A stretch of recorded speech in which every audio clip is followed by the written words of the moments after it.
Today's video, we're going to be checking out the NECA Toys Deadpool X-Force costume. This is the 1/4 scale Ultimate Collector's action figure.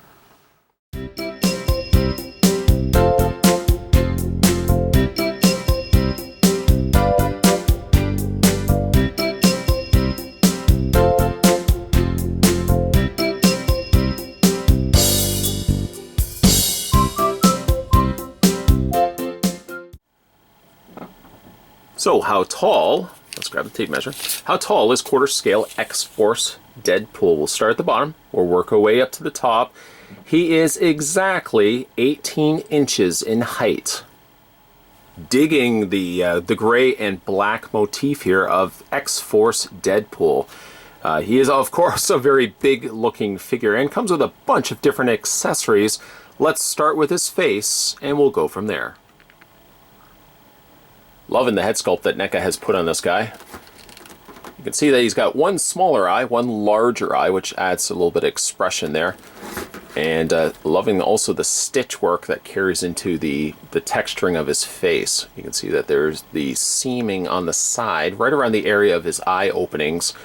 And there's then a seam that runs off to, of course, he's got the little point there sticking out from the back of his mask there. I like that they didn't use this fabric or this texturing of his fabric for the entire figure. Now granted, it's on in the chest, the arms, the legs, but I don't know if you can see it, but underneath the neck, right there between the actual top of the hood to the collar area here, it's a smoother plastic. I actually kind of dig that because it breaks up the texturing here to what the continued texturing we'll get in the torso. Yes, the eyes really have a lot of personality to them. You can see how they've sculpted as if the fabric is so tight you can make out his cheekbone. You can see the little creased areas around the deeper areas around his eye socket. You can even see like the eyelids also textured in, the wrinkles on the sides, and the wrinkles right above the eyebrows, also by the fact that the eyebrow is raised up. You've also got the larger eye socket as a result of it. It is really a nice looking head sculpt. It's a shame that this figure actually is on a smaller scale, because as good as this is, I would love to see this also have been released in a 7-inch variety as well. As we make our way down the torso area here of the figure, a nice contrast here because you've got a matte black that's being utilized on the sides of. Let me just move the harness out of the way here. The alternating, that's one problem with the figure. The alternating black and then the gray here. Looks like it's almost been riveted in place. He's almost got these same things in his mask too. But he's got a matte black making use of the sides. But I love the fact that he's got the padding. The padding is almost a shinier black plastic. I really do like that. The straps, as you can see, are loose, so I guess you could theoretically take them off if you wanted to. And then the sheaths, I'll show you in a second, will attach and slot their way. There's a hole there, there's a hole there, that the sheath will attach to the back of it. It doesn't do the greatest of jobs, mind you, but this is it feels like a softer rubber that they use for the actual strapping. Then you get down to his belt, which is probably a lot easier if I just hold the figure. The Deadpool logo on the front, a very large, almost gunmetal gray belt buckle here, and all these different pockets. None of the pockets can be open, of course. Looks like a couple of little canisters, perhaps like smoke gas grenades, are on either side. Again, you've got some pockets featured on the side here. They feel like they are softer rubber, but they don't feel hollow. They feel like they're a dense, one solid piece. It's nice stitch working down here as well, stitching around the top flap areas. And then there's the back of the belt. The belt is not removable. It's just been sculpted shut.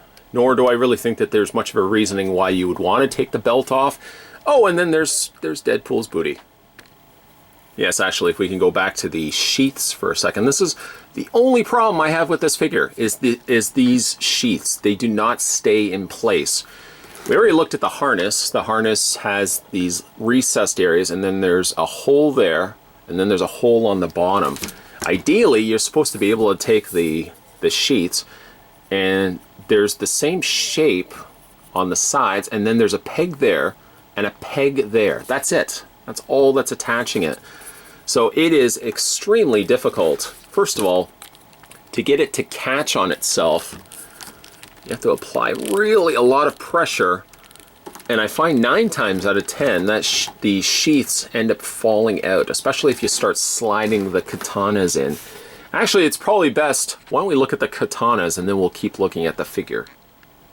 Yes, just in case the sheaths, I have a tough time staying in place, why don't we have a look at the katanas, and I'll show you how those slot into place, and then we'll keep looking at the figure. So some interesting detailing there on the blade itself, etched into the blade. You got some exclamation marks and question marks and hashtags and stuff like number signs and stuff like that. Really, really funny. It's always Deadpool. He's got... Anyways, so you've got the same sort of color scheme as the rest of the figure, although the handle portions of the katanas almost kind of resonate a little bit more of a bluish gray, whereas the rest of the body is kind of more of just a lighter gray. You've got the silvers, without poking the camera, the silvers on the interior there, as well as some red rings painted in red to simulate, of course, his mask. Now we can go ahead and take the katanas, we'll slide these into place. You'll know right away when you're putting it in the wrong way, as I'm doing right now, that it does get caught. If you do get an experience like that, that's telling you to stop, reverse the blade, and then the blades will slide in easy peasy. Go ahead and do it on the other side as well, and they slide perfectly in place.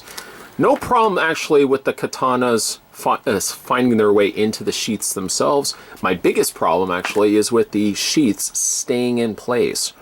If I see myself probably displaying this guy, which I hope to, because he's such a beautiful, as cool as it could be to say beautiful for Deadpool, as cool as this statue, as the figure is, I may find myself just actually gluing the sheath completely in place.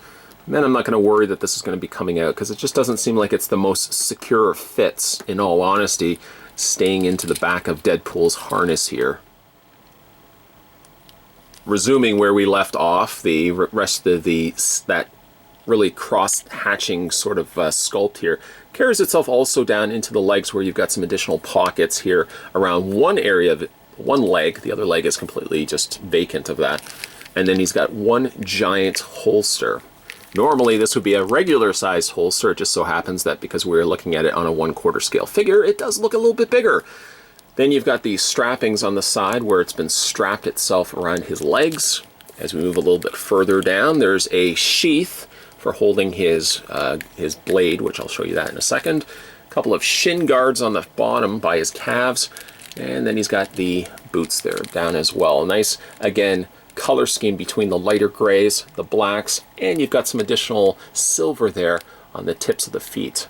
By the way, some funny, rather funny, interesting additional details that you only notice when you tip the figure upside down is you've got snap, and you've got an additional exclamation mark to boot. Ah, I see what I did there, to boot. Okay, so I'll slide Deadpool back just a little bit, so hopefully enough of him is in frame. And let's have a look at the accessories that come included with him. Well, we start with the largest. It comes with a rifle. It looks like it's got a silencer on the end as well as a grenade launcher. I love the additional scratching that they've added to the plastic, so it looks like it's old. And then he's got the taped off additional clip that would go into there. Don't worry though, he does have his own magazine clip. I think somebody had told me it can't be a magazine and a clip. Or maybe it was, I don't know, I don't remember. Anyways, there's a magazine, or I guess just the clip itself. Bullets on the outer area there, as well as both sides. And that fits just inside like so. I haven't tried it, but I'm sure it would fit both ways. Yes, it does fit both ways. Digging this. I love this. I mean, this is big, obviously, and would take up... You could have him holding it with both hands, but I think for some of the other cooler weapons, I'd probably be inclined to have him sporting these. He's got a smaller machine gun. I don't know the actual name. I'm not a gun expert. Again, you've got the scratching there on the handle, additional of the lighter gray airbrushed on the sides, and Deadpool's logo there also. The magazine clip on this is not removable. In fact, nothing really on these is movable. You can't hinge it or anything like that. Also comes with a pistol, very large looking pistol. And he also comes with a sai, just a single sai, with the Deadpool logo on the end. Nice taped off on the handle. And last but certainly not least, he also comes with a hunting knife. So what you can do is you can take the blade, the hunting knife, and it slides just down into the sheath of his leg. You can then equally so take, if we just go ahead and move his arm out of the way, there we go.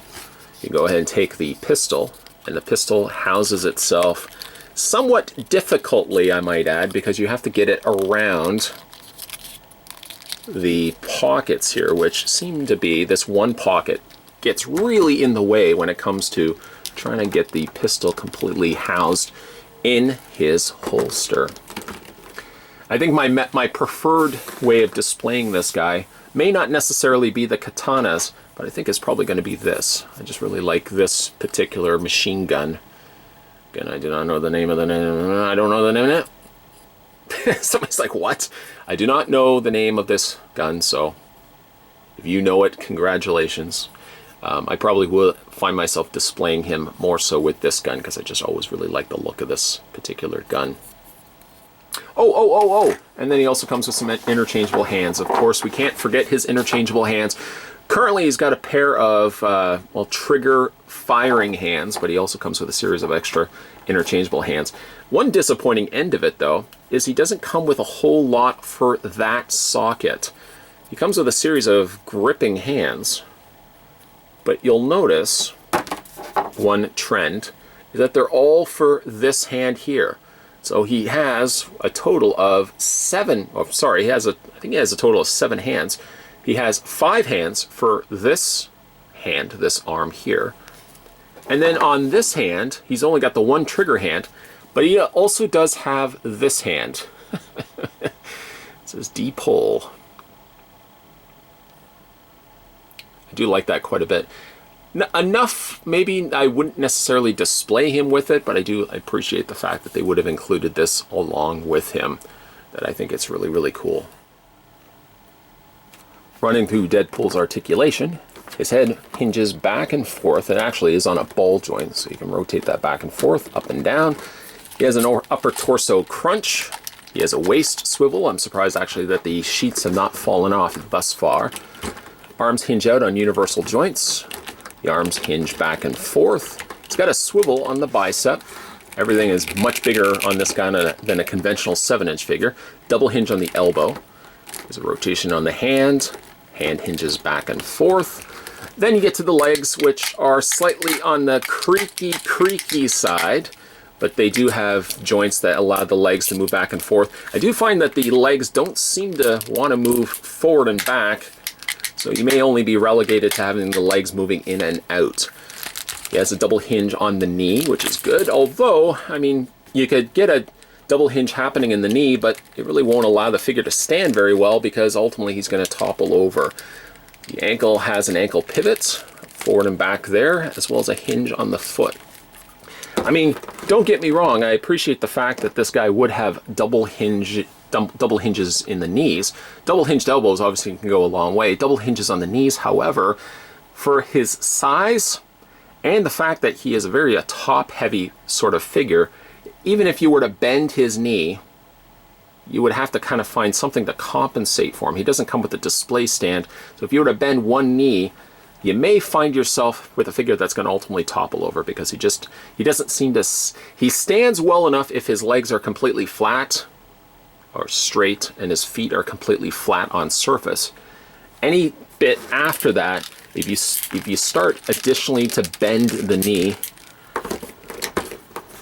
And even then, I can't seem to move the legs at all forward and back, which is, I guess, one other thing that I have as a slight little nitpick for this particular figure. I can't seem to move the legs.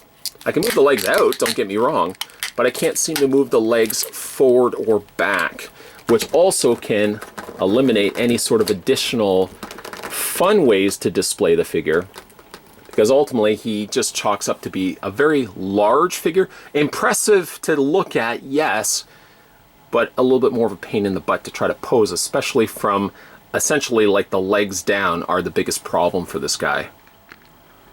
The NECA Toys 1/4 scale X-Force costume Deadpool is a sexy beast. Yes, I did. I said sexy beast. He's got some really cool accessories. They didn't skimp out, certainly when it comes to the accessories. A ton of different firepower options. And of course you've got the Katanas, which I guess could lead to one problem I have with the figures. The sheaths. Blasted sheaths. They just don't plug in properly to the back of Deadpool's torso. And ultimately I just left them off for the final looks here. I may ultimately just glue them in place. Oh, I don't like using such a dirty word, glue. I don't like gluing those.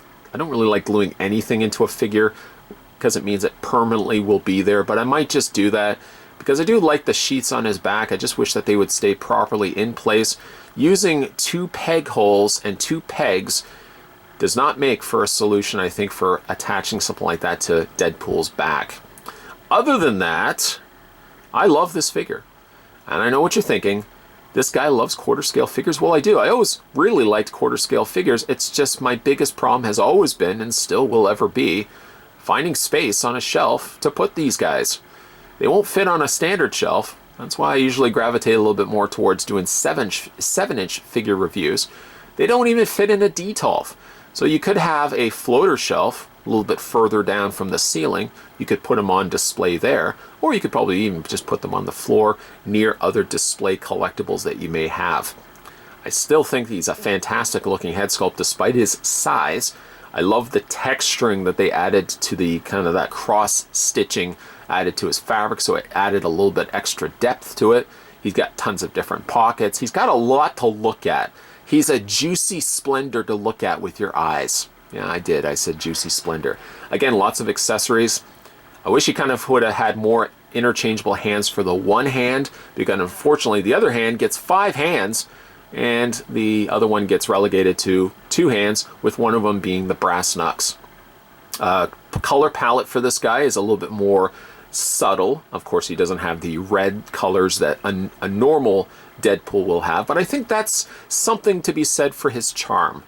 He's got an appealing stature to him by the fact that he is just red. He has very little red, but mostly just gray and blacks, with a little bit of red in his eyes and wherever indications where he wants to brand himself with his logo.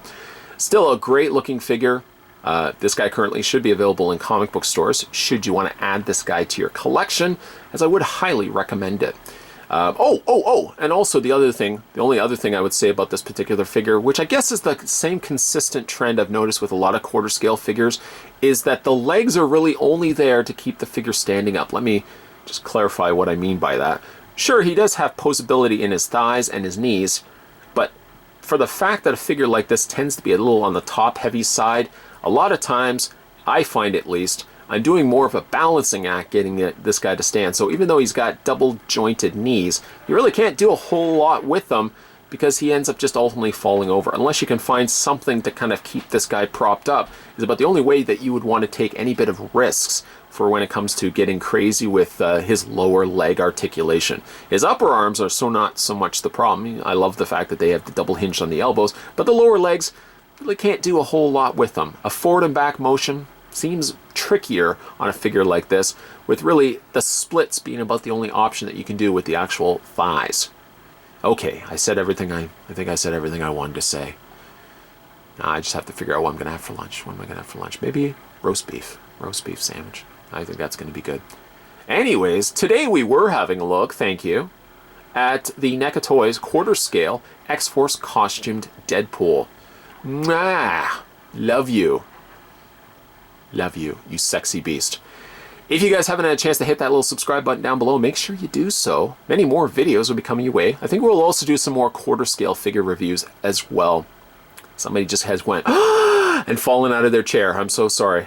Somebody needs to come in and help you up. More quarter scale figure reviews. I'll try to do more of those on a regular basis. I know just sizing being the problem, but I really should get more of these. And other videos, let me also stress that as well. Other videos will be coming your way as well. So either way, if you haven't had a chance to hit that little subscribe button down below, make sure you do so. And more videos, like I said, will be coming your way. Thanks for watching, guys. Thank you. I'm going to go have some lunch now. See you guys next time.